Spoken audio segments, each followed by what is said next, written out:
Good morning. Welcome to Kilat Shari Torah's daily review of Maimonides' 613 mitzvahs, the Sefer HaMitzvot, for Thursday, November 11th, a Remembrance Day. Remember those who gave the ultimate sacrifice in battle on this day.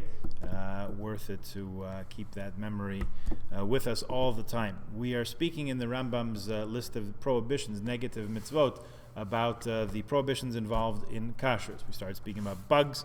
We know not to eat bugs. We also need to know not to eat nevela. Nevela is an animal, which not a bug, but a living, bugs are living also. An animal, a creature, a four-legged animal that would otherwise be kosher, a sheep, a cow, which has died of its own accord. If it had an illness which brought about its death, and it died without shchita, died without being properly ritually slaughtered, then it is considered nevela and is forbidden for a Jew to be consumed by a Jew. And the next prohibition is called treifa, the prohibition of eating treifa. Now, we extend that usage. We sort of make that the catch-all phrase for any kind of treif, any kind of treif. See what I did there? Any kind of non-kosher meat. So we say that milk and meat together, a cheeseburger, is treif. Technically speaking, it's not treif, it's isur. It's forbidden food. It's asur, forbidden to consume that. Treifa is the plain meaning of treifa is torn. So an animal which is torn by a predator. Any flesh in the field that is treifa, you should not eat it, is what the Torah is telling us. The verse in 22nd chapter of Exodus, of Mishpatim.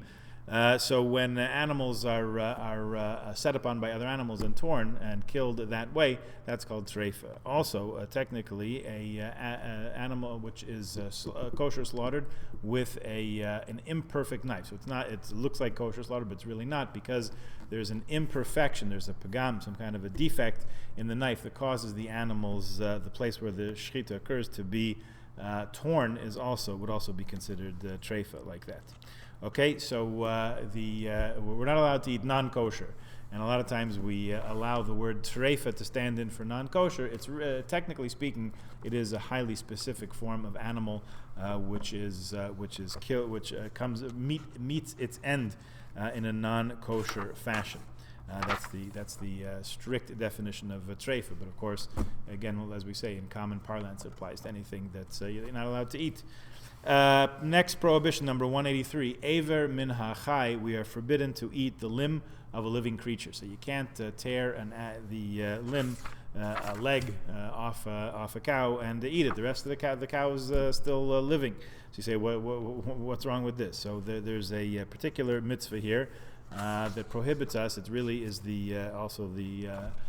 included or parallel to the mitzvah of cruelty to animals. We're not allowed to eat a limb eating from a severed creature, and any kind of flesh that's taken from a living creature, we are liable for punishment for that prohibition.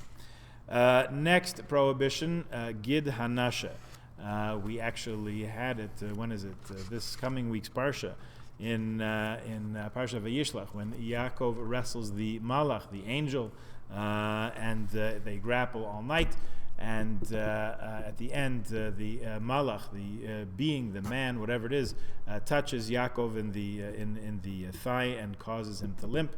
And it says there, right there in the parsha, that the Jewish people do not eat this sinew, this nerve or this tendon, until this day. That prohibition is called gid hanasha, the sciatic nerve, and we actually do not eat. The custom in North America, anyway, is not to eat that entire part of the animal. So the hindquarters of the cow are usually sold to a non-kosher meat processing plant, even though the entire animal was slaughtered kosher. Nevertheless, it's a very complicated operation. It has to be done by someone called a menaker, who knows how to remove the forbidden nerves and also the fats in the animal. So rather than go through that whole long process, usually we just sell on the kosher market the four parts of the beef. However, you will find some places, last I checked, in the UK, and some other places, you can get the hindquarters of the animal kosher. They do take the trouble to remove the sciatic nerve, and that's where you get kosher tenderloin and filet mignon and all those tasty morsels. Okay, since we're speaking along these lines, let's just touch on the next prohibition, which is dam. We're not allowed to eat blood. Ki hadam hu anefesh. The blood is the life source, so it's forbidden to eat that. That is why we slaughter in a particular way that draws out most of the blood from the animal in the slaughtering process, and we salt it, soak it, and salt it afterwards to remove any more blood. We check eggs for blood, or at least we should, or somebody should. Some argue that since this is done in the factory, there's no need for us to do it again. Nevertheless, you'll see that many people check the eggs when they crack them for spots of blood. Okay, that's also a prohibition. We will talk more about some very commonly known prohibitions and their sources in Torah when we continue our conversation tomorrow. Please join us then. Have a good day.